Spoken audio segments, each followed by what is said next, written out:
Hey, what's going on guys, and welcome back to another episode in the Rayo Vallecano career mode. This is episode number 4, and we're starting today's episode off with some player training here for Kepa and also one of our young prospects as well. And I want to say briefly as well to start today's episode off, first and foremost, thank you for all the support on the first 3 episodes uploaded during the weekend. I'm really excited for this series, and it's so great to know how many of you guys are really excited for it too. But I also want to know, I've been reading a lot of comments, and quite a few of you guys have been, well, let's just say cringing at some of my pronunciations of team names and player names and whatnot. The first thing I want to say real briefly is that if this is the first series of mine you watched, then unfortunately you'll come to learn pretty quickly that I'm very, very bad at pronouncing team names and player names. And I also want to say as well, I've been reading a few comments and some people have been giving me suggestions and sort of tips on how to pronounce certain player names and certain team names as well. I will be trying my best throughout this series, as I always do, to try and get the pronunciation spot on, but from time to time I'm sure I'll get them horribly wrong, and do please forgive me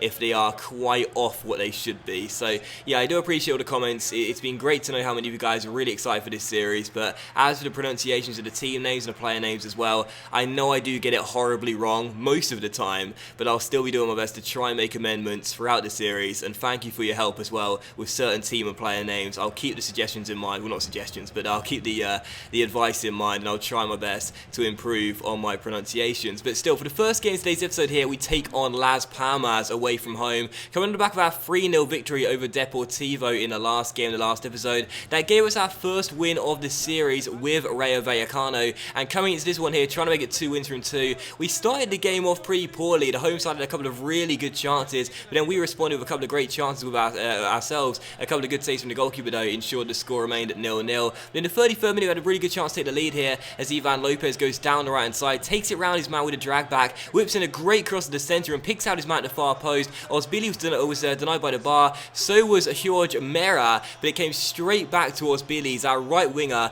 who tucked the ball into the open goal and made it 1-0 to Rayo Vallecano. So you can see right here, we hit the bar twice in quick succession, but fortunately, third time lucky, we do get the ball to cross the line, and it comes through our number 16. So I was debating not starting him in this game after Ebert came off the bench in the last game to grab 2 assists, but instead I decided to keep him on the pitch, and I'm glad he did, as he scored our first goal of the game and got his first goal of the series. Las Palmas tried to equalise here 5 minutes after the restart. Another good save by Kepa, and it was still 1-0 to the away side. And 7 minutes later, a really good chance for us here as we win the ball back. Bangura plays it back towards Kepa as we pass out from the back here, try not to surrender possession cheaply just by launching it forward. We keep hold of the ball, try and pass out, retain possession. That is what I try to do most of the time with my career mode sides. Nacho sends Bangura down the left hand side, who takes it round his man and then plays a brilliant defence splitting through ball towards Pablo Hernandez, who ran through one-on-one and rifled the ball in to the back of the net to make it Las Palmas 0, Rayo Vallecano 2. So 2 goals up in this game on the stroke of the hour mark. It's Pablo Hernandez with his first goal of the season,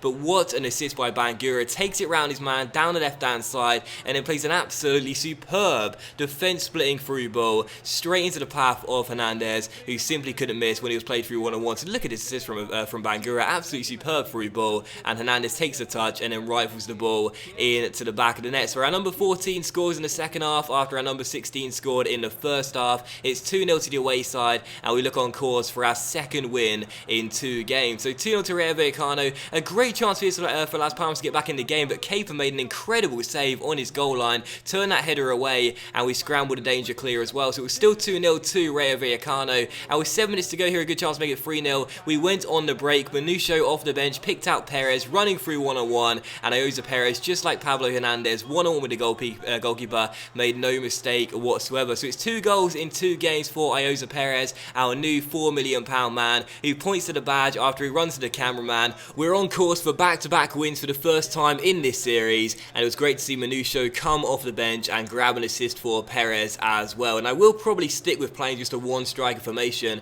throughout this series. I do tend to prefer that and try and have more midfielders on the pitch, but Manusho and Perez as a strike partnership in the first season possibly could happen if we need to go attacking in more of our games. So 3-0 the final score to Rayo Vallecano, a really solid win. The home side did not play too badly at all though, but their problem was they just weren't clinical enough, whereas we were. 8 shots and 8 on target, scoring 3 goals as well. Kepa was my man of the match for a couple of fantastic saves, but my moment of the match fell here 7 minutes in. What a bad miss this was by the number 18 for the home side. He was picked out at the far post with a really good cross. He should have at least hit the target, only 3 yards out, but could only put the ball wide. And he scored that goal, so much of that game could have been changed. And Las Palmas could have been feeling a lot more confident, but instead after we scored the opening goal, it was always going to be uphill for them. But still, coming into the second game of today's episode here, we take on Sporting Gijon, returning back home, looking to make it 3 wins from 3 to start the season off after our first 5 games. A really encouraging start with our new side, and I must say, I do know that in the first season, as I did mention in the first episode, that we won't be looking to do too much with this Rayo Vallecano side, but I'm certain we can at least finish in the top half if we have a really good home record. If you watch my Hamburg career, which I did just before this one, you'll know we didn't lose a single game at home in the Bundesliga in 4 years, and that was a big reason as to why we had so much success. And although I don't fancy our chances of finishing in the top 4 in the first season like we did with Hamburg, if we can finish in the top half and have a really strong home record as well with our new team, I'll still call this first season a big success. So taking on Sporting Gijon then for the second of 3 games in today's episode. First chance fell to the away side, but Kepa made a pretty simple save, and then we had a chance directly after that, Perez' shot being well stopped by the goalkeeper, and it was still goalless. In the 30th minute, another good chance there, this time for the away side, that shot going over the bar though and behind for a goal kick. But this was one of those really frustrating career mode games though, where I just could not get the ball off the opposition. They had a really high pass accuracy, and they were dominating possession as well. We couldn't carve out too many chances. Chances were at a premium. This was our final one of the game with 12 minutes to go. This shot going just wide the post there from our right winger, and the game did indeed finish as a goalless draw. So final score, Rayo Vallecano 0, Sporting Gijon 0, and our first goalless draw of the series. And although there were 9 shots in the entire game and 4 on target from the pair sides together, it wasn't a great game. There weren't too many chances, and I've discussed this before, but I have been contemplating whenever we have games that finish as 0-0s, I might just not skip through them. I'll show you the lineups, and maybe like 1 or 2 chances like you saw in that game, but try to get through those games as quickly as possible, because those games are tedious to play in, so they must be really tedious to watch as well. But anyway, the game did finish as a goalless draw. It's not a bad result. It's now 4 games undefeated, and to start the season off, we'll certainly take that. But either way, we're at home against the side we definitely have a good chance of beating. I would have liked us to have created a few more chances, a few more opportunities, and hopefully would have scored a couple of goals as well. But for our third and final game of today's episode here, we would take on Sevilla, and as you can see by the lineup as well, I did decide to make 10 changes for this game, as it came just a few days after our game against Sporting Gijon, and unfortunately it showed as well. Sevilla are a really strong side. It was going to be a tough game for us making those 10 changes, but for the first goal of the game, Iborra gets it, and what an awful mistake by me. They swung in a free kick to the centre, it fell straight towards Razavan Rat, our left back, and I tried to get the ball clear, but unfortunately didn't press the X button on time after he brought it down. The number 8 robbed our left back and smashed the ball into the near post to give Sevilla an early lead. So 1-0 to the home side, and this game was going to be difficult enough without me making silly mistakes like that, and unfortunately the home team did take the early advantage. We almost responded in the 18th minute, Manusho starting this game, going for goal from range, but unfortunately our Angolan striker's shot cannoned off the crossbar, and eventually Sevilla got the danger away. So it was still 1-0, but good to see us try to respond early. But in the 32nd minute, Sevilla had the ball in the back of the net for a second time in the game, but this time it was disallowed for offside. They crossed the ball into the centre from the far side. Gamero was waiting in the box, but fortunately for us, as you can see, he just strayed a fraction offside. It was a free header. We pushed up just on time, and although he did find the back of the net, the goal was rightfully chalked off. So 1-0 to Sevilla at the break. They were looking a stronger side though, and in the second half had a good chance to make it 2-0 and double their lead. Conor Plianco went down the left-hand side, crossed it in towards the goal scorer Iborra on the floor,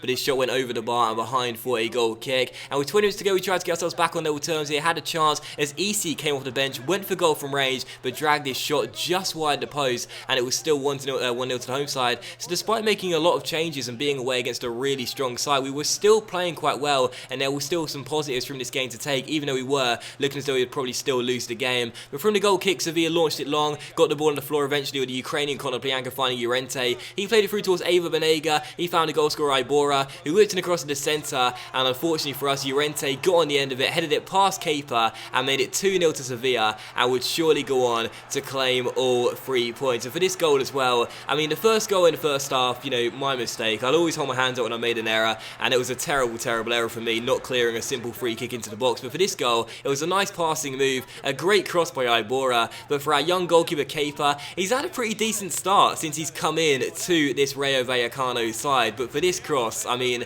the aerial ability needs to be worked worked on, that's for sure. A terrible, terrible, terrible attempt at trying to punch the ball clear. In the end, he takes out his own teammate, and unfortunately, Llorente has a free header and simply couldn't miss as he gets his first goal of the season. So final score, Sevilla 2, Rayo Vallecano 0. We do lose for just the second time this season. There were some positives to take from the game though. We did play quite well. You'll see by the stats in just a moment's time. It certainly wasn't a bad game from us whatsoever. On another day, how we taken our chances, the scoreline could have been different, but I still thought the home side were the stronger team, deserved the 3 points, that's for sure. But for the second goal again, you know, it has to be said, terrible, terrible goalkeeping.